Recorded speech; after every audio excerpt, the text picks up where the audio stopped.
Have you ever been in a room so silent you felt like even breathing would break the moment? That's when you could hear a pin drop. But what's the story behind this hauntingly quiet idiom? Today we're driving into the meaning, the unusual origin involving candles, auctions, and how you can use this phrase to sound more fluent and expressive. Stick around for a short, inspiring story. 3 C1, C2 level vocabulary gems and real life examples. So let's dive in.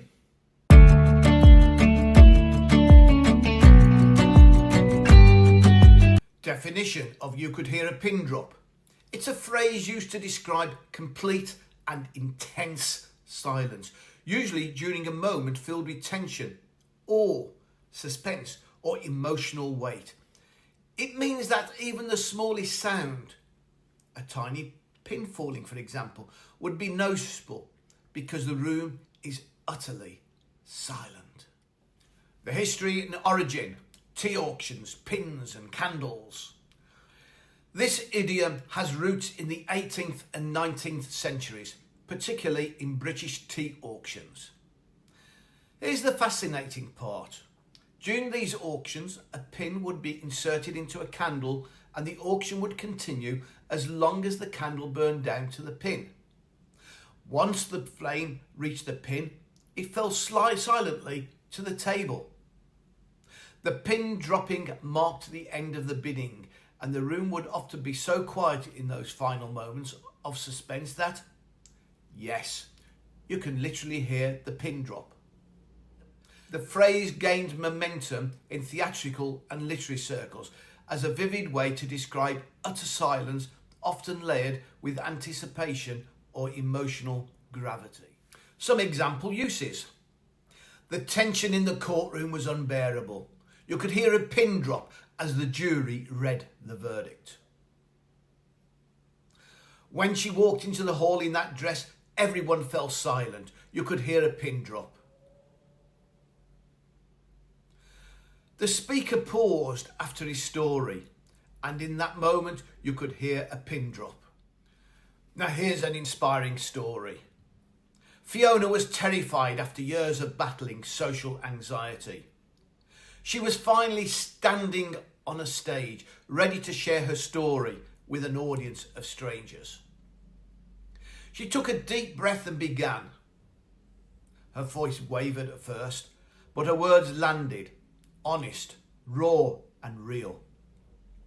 When she finished, she looked up. Silence. Not a cough, not a shuffle, not a whisper. In that fragile, powerful moment, you guessed it, you could have heard a pin drop. And then came the applause. A vocabulary boost.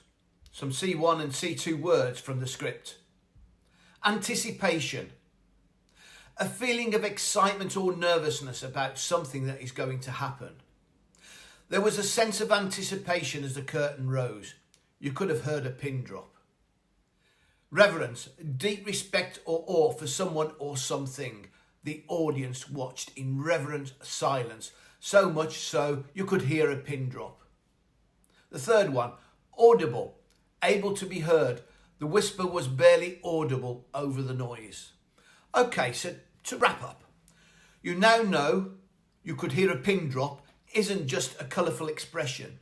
It has real historical roots and a deep emotional impact. Whether it's awe, suspense or complete focus, this idiom paints a powerful picture of silence. The next time you witness a moment of profound stillness, you'll know exactly what to say. It was so quiet you could hear a pin drop. If you found this lesson helpful, give it a thumbs up. Subscribe and hit that bell so you don't miss out on our next deep dive into real English. And tell me in the comments, when was the last time you were in a place so quiet you could hear a pin drop? I'd love to hear your stories. Thanks for tuning in and keep speaking boldly and brilliantly. and learn and grow. See you on the flip side. Ta-ra a bit.